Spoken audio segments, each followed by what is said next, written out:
It's no secret that Colorado's been one of the hottest states to move into in these last couple years. And I'm telling you right now, it's not slowing down anytime soon. We have amazing growth for the future to come. Yeah, in fact, guys, today we're going to talk about 9 pros and cons about moving to Denver, Colorado. If you stick around till the end, we'll throw in the one topic that everybody's talking about.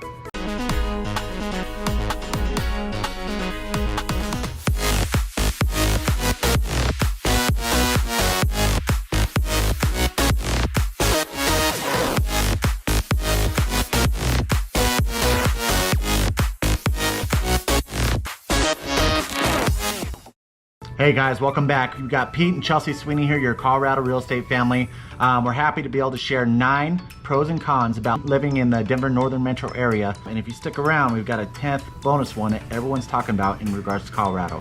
So here we go. Number 1, we're going to talk about the amount of people moving to Denver right now.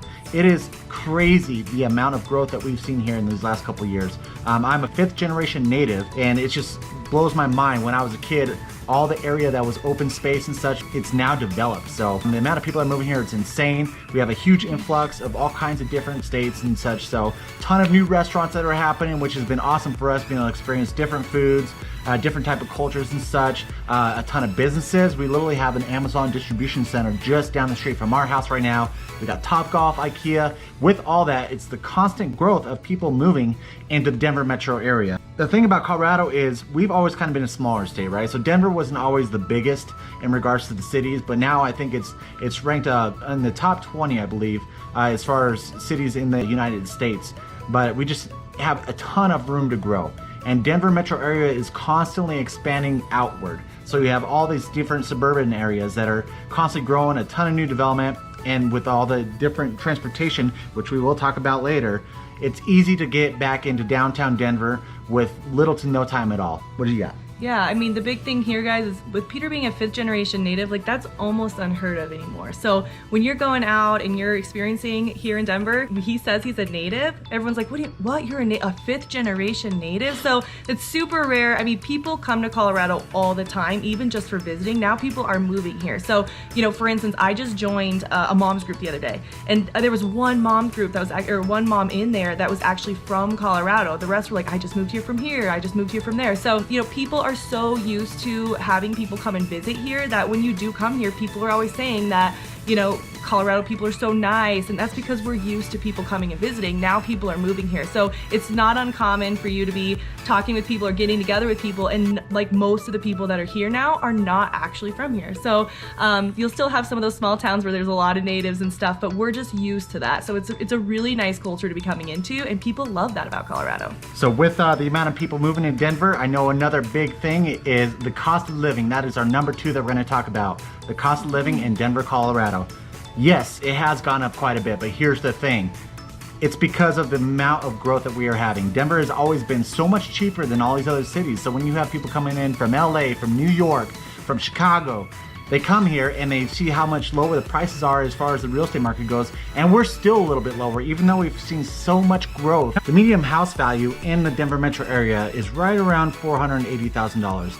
Now keep in mind that's combined with the single family detached and the attached, so you're talking about your condos or your townhouses, when really single family detached is actually in the 6s in regards to the median household values. Your attached is right around like 370, high 3s, right around there. Northern Denver metro area is definitely going to be less than that because we're outside of the whole downtown area of Denver, but we're definitely up there, not as high as these larger cities that I mentioned before. Another huge concern that a lot of people are worried about is it always snows in Colorado. Believe me, when I was in the military, every time I was outside of Colorado, they thought I lived in some type of a snow shack, almost like a, you know, in an igloo and stuff. It really doesn't snow that often here. In fact, we have 300 days of sunshine for the most part in Colorado. We are one of the sunniest states in the United States. We do get those blizzards, those snowstorms. In a couple days, the snow is gone. So yeah, it comes down, it's crazy, but then it melts in a couple days and you're back to the sunshine. Gets cold here and there, but I promise you, you're not gonna see near the amount of snow that most people see or talk about. So yes, we do get snow here in Colorado, nowhere near what everyone talks about in regards to the ton of snow and that we're all living in igloos over here. Yeah, in fact, we haven't had a big snowstorm in a long time. I mean, I remember as kids, we did have like a lot of those big dumps, but we haven't really had that much like that. I will tell you though, if you are not familiar with snow, you should probably have a 4-wheel drive. If you're looking at insurance, you should probably have something for the exterior part of your car. Windshields, right? Windshields is like it's a problem here because the snow comes in, then the plow trucks come out, all the gravel gets put down, and then with our high volume during, the traffic time of day, that's getting kicked up on these cars. So I will tell you, a con of the snow is just protecting the cars, making sure you have something that you can travel. And if you're going up and down the mountains, you need to have something that you're gonna be able to take those mountains with. So 4-wheel drive is not a must, but definitely preferred if you're not gonna be just doing like, city driving, so.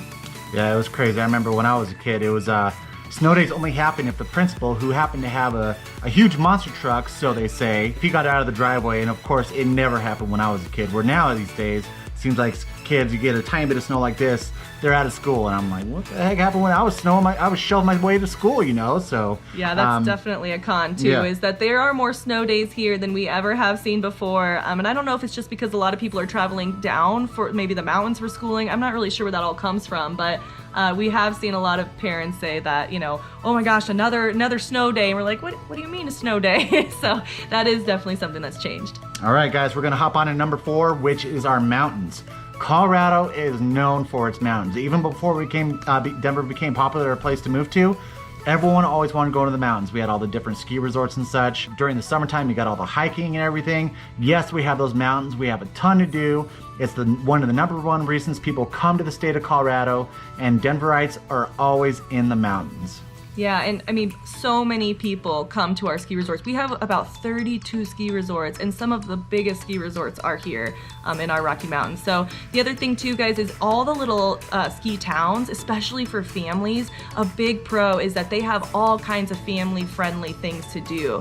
What was the slide? They had slides, they have all kinds of festivals, they have, even during the holidays, they do cool things with lights and all of that. Yeah, so whether you want to go fishing, hiking, biking, there is always something to do. Say you don't want to spend a bunch of money and go someplace, you could just find a hill in one of our mountains and take the kids sledding. So always something to do up in the mountains. I mean, it's one of the main reasons people come here is to see our beautiful Rocky Mountains. So yeah, the camping is huge. As a local here, native here, I'll tell you what, I have some secret spots that not many people know about. So that way you're not going in the super crowded spots. So maybe if you hook up with me and throw me a text or a call, I'll let you know what those spots are before you come here into Colorado. Real quick, guys, if you love this video, we're super excited about telling you about Colorado. We love helping people purchase and sell when we're talking about real estate in Colorado. Give us a like. Just like this video. That way we can provide more content to you, more information on Colorado, the Denver metro area, and kind of what's happening in this area. So with that being said, we're going to move on to number 5.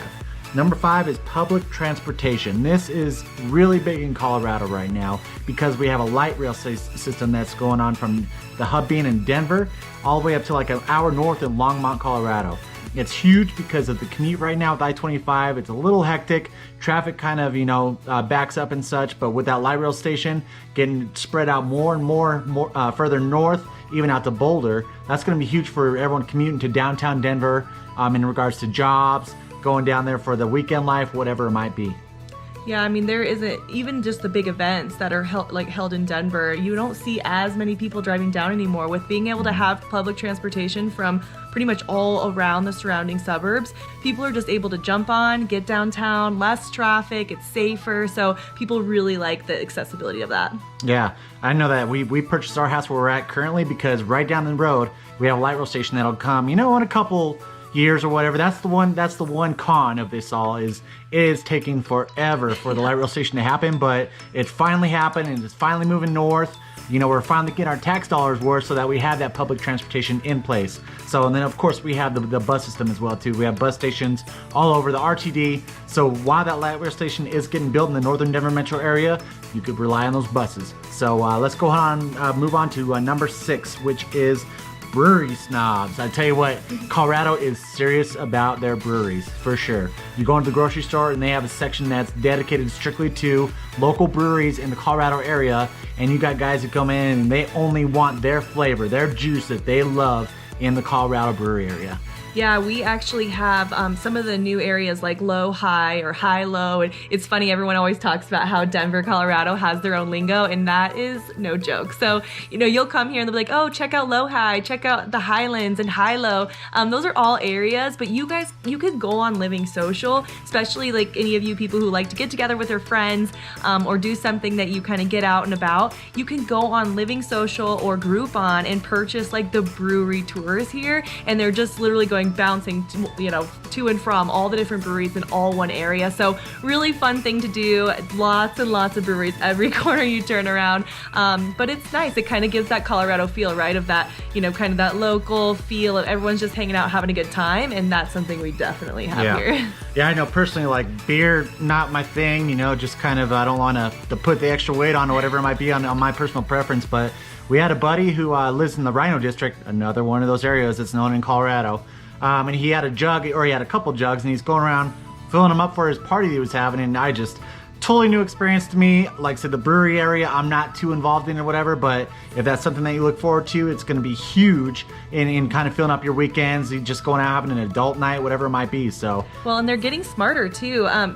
Beer isn't for everyone, and so sometimes they're hooking up where distilleries are next door, like that really awesome cidery or the distillery by us. It has the brewery and Stim. Yep. Yeah, and it has them kind of side by side. So they're getting that whole brewery feel in a couple different areas for the people who aren't as beer driven. So they have the cideries and they have some of the distilleries. So that's kind of cool. Yeah, Stim Cideries. It's awesome. You go up there, it's on top of a mountain. You look across the mountains and stuff, and we go there just for the food and stuff because we really don't drink cider, or you used to. I used to, yeah. Yeah. So, all right, guys, let's go ahead and move on to number 7, which is construction. Of course, with all the new people moving here, all the different development and stuff, you have a ton of construction, road construction. They're widening I-25 essentially from 120th north of here. It's going to be, I think they're making it 6 lanes. Down south near Colorado Springs, same thing, they're widening all the lanes, but we have a ton of construction, a ton of stuff going on. We got an IKEA going in just up the street from us. So with that, you have construction. You have all the traffic and stuff that's involved with it. Mm-hmm. It's unfortunate right now, but it'll be huge in the future when it's all completed. And, we have those great spaces to go. We have some wider highways so that the traffic isn't as congested. So I will talk on that too. When you're looking, especially like when you're working with a local agent, we are going to start looking for, where are they widening the roads, the local roads, because they're anticipating big growth and new development and all of that stuff. So, construction isn't always bad. We know that when roads are being widening, especially some of the local roads, we have one down the street. It's going from a 2-lane to a 4-lane. And, yes, the construction is not ideal, but it really is showing that we're growing up here, and they're making it more accessible and less traffic. So we're excited a little bit. We'll get through some of this tough construction part of that, and then we know that that's going to be so much better for the traffic in this area. So yeah, a lot more amenities for sure. Yeah. So number 8, here we go, because it's always mentioned, the dry climate. Bring your lotion, bring your chapstick. Yes, it does get dry here.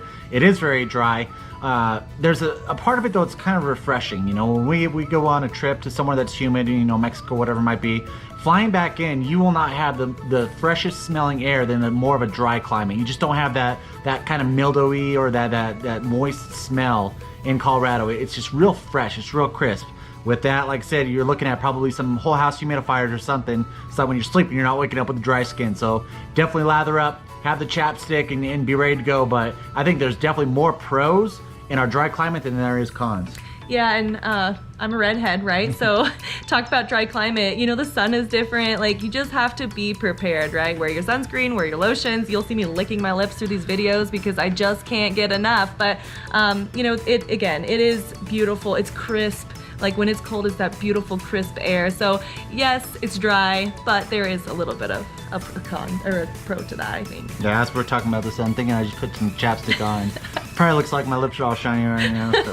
That's what I need. I've been licking them. All right, number 9, guys. We're going to talk a little bit about jobs. Colorado is becoming a tech mecca for sure. We have a DTC, Denver Tech Center down south, but there is a ton of tech moving into Denver. Tons of jobs. It's bringing a lot of people who have those tech jobs, and it's actually pretty amazing. We used to be very oil and gas driven, where now the tech is kind of taking over that a little bit more. We are still very heavy on the oil and gas, but tech is definitely coming in on a hardcore level. Yeah, and we are one of the nation's lowest unemployment rates. So, you know, we have a lot of jobs here with all of the growth too. That's just creating more and more jobs. I mean, every time that they're building, it's just, you know, new construction, new businesses, and that just opens up. I mean, look at that Amazon distribution center. Yeah, and they built another one too. There's two of them right within a couple miles of us. We know so many people who have gotten a job at the Amazon center like that because they just had to hire so quickly because it was just a huge demand. Oh yeah. And so, you know, and even like the Uber Eats and that, like, we just have so many local things or like things that they need to fill that everybody's always had. Like I went to here, I went to there, like no problem, got a job. So not an issue really here. Nope, not at all. No, yeah, low unemployment and such. I mean, I'm sure if you're relocating to Colorado, there's probably, you know, you're doing it because of a company or something that moved into Colorado, because that is happening. There are a lot of companies that are relocating to Colorado. We're very business friendly here in regards to taxes and such. So definitely jobs, not a worry whatsoever. All right, now we're gonna move on to the bonus one, number 10, the thing that we are always known about. Every time we travel, oh my God, we're bombarded with it like crazy. It's the marijuana. Colorado is just, you know, Denver or Colorado was the first state to fully legalize marijuana. Of course, we're going to be known for that. I've never even walked into a dispensary in my entire life. It's really not as heavily involved as people make it out to be. I'm sure people who come here for it, you can find areas that are very into the whole marijuana scene and such. Me personally, I just never really was involved with it or anything on that end. But every time we travel somewhere, someone asks us where we're from. Oh, you guys are from the weed Colorado and all this stuff. And it's one of those things, you know. Like I said, if it's something that's not involved in your life, you don't notice whatsoever. You see a dispensary here and there, they end up becoming background just like a liquor store. If you're driving south on 25, sometimes there's some grow houses down there. You kind of get a whiff of the marijuana and stuff, but outside of that, it hasn't affected me much at all. So yeah, I think the only con is probably the smell, and it's just here and there depending on if you're going into a kind of a high area for the dispensaries. But you know, is it a con necessarily for Denver? Absolutely not. In fact, if anything, it's a pro, right? People Taxes, come here, you know, yeah, people come here to do it. People come here to try it. They want to know what it's all about. They realize they might love it. They might find out it's not really that big of a deal. But we are definitely known for the marijuana. Yeah, So. Yeah, for sure. Yeah, like it's just one of those things. You know, if you're really not exposed to it or you really don't have much to do with it, then you really don't have to worry about it. So, all right, guys, that is our 10 pros and cons for moving to northern Denver metro area of Denver, Colorado. Again, like I said, give us a ring, give us a shout, just dial the number, throw us an email, text, whatever it might be, a bottle in the ocean, who cares? We're gonna find it one way or another. Even though we don't have an ocean, we will find it. So have a great day, guys. Check out a bunch of our other videos and subscribe if you haven't done so already. We love you. See ya. Bye.